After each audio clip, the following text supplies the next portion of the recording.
vous offre l'abomination du détestable. Tout provoque le dégoût. Inimaginable pour notre équipe de reportage qu'une quelconque activité liée à la consommation peut se tenir ici.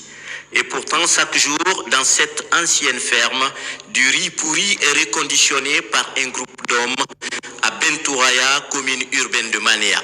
Une pratique malsaine découverte par l'Office national de contrôle de qualité après plusieurs jours d'enquête. Parmi les Guinéens, il y a des bons Guinéens. Il y a des gens qui sont soucieux de la population et qui collaborent avec le service de contrôle de qualité. L'aspect qualité, la prise en compte de la dimension qualité, je l'ai toujours dit que ce n'est pas seulement l'État, c'est tout le monde. Si les gens ne participent pas, ne nous accompagnent pas, on ne peut pas jouer pleinement notre rôle.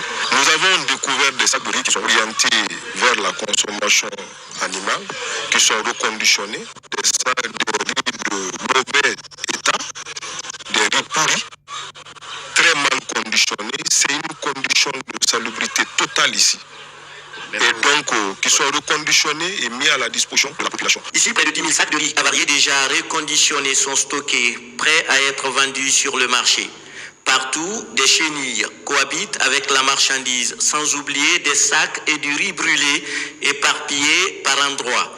L'homme qui gère cet investissement malsain est déjà mis aux arrêts par le commissariat central de Koya. On a arrêté un certain Mamadou Douldi Diallo, alias Bobo Pourri.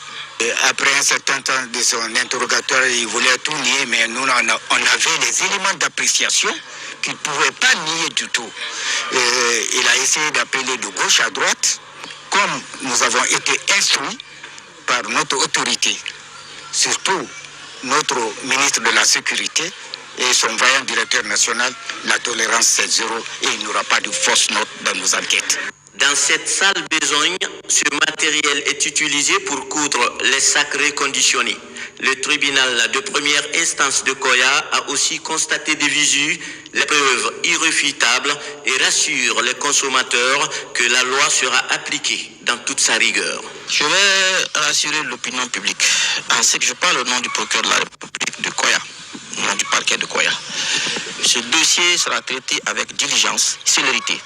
La procédure sera régulièrement déférée devant le parquet de Koya et nous allons tenir un procès à cet effet et tout le monde sera invité. Puisque nous avons pour rôle de veiller à l'innocuité des aliments qui sont mis à la disposition, que ce soit la ferme qui fait face avec les volailles, les conditions ne sont pas requises, les normes ne sont pas respectées, nous sommes prêts vraiment à jouer ce rôle.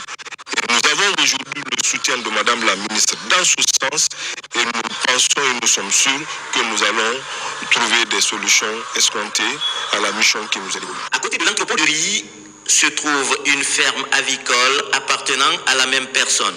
Pour le NCQ, il n'est même pas normal que ces volailles aussi consomment ce riz avarié. Et ce que nous avons découvert ici aujourd'hui dépasse l'entendement.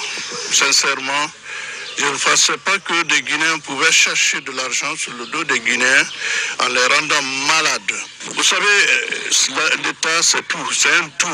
Nous comptons sur le ministère de la Justice à travers le tribunal de Koya, à travers les autorités locales de Koya, à travers la sécurité dans l'ensemble pour pouvoir vraiment dénouer cette affaire pour savoir quelles sont les responsabilités et agir comme telles et condamner ceux qui sont derrière toute cette forfaiture. L'autre infraction constatée est le fait de reconditionner cette alimentation pourrie dans des sacs dont les logos, au nombre de 5, appartiennent à d'autres opérateurs économiques. Ces derniers sont déjà informés de l'acte et comptent aussi à leur tour porter plainte contre l'opérateur véreux.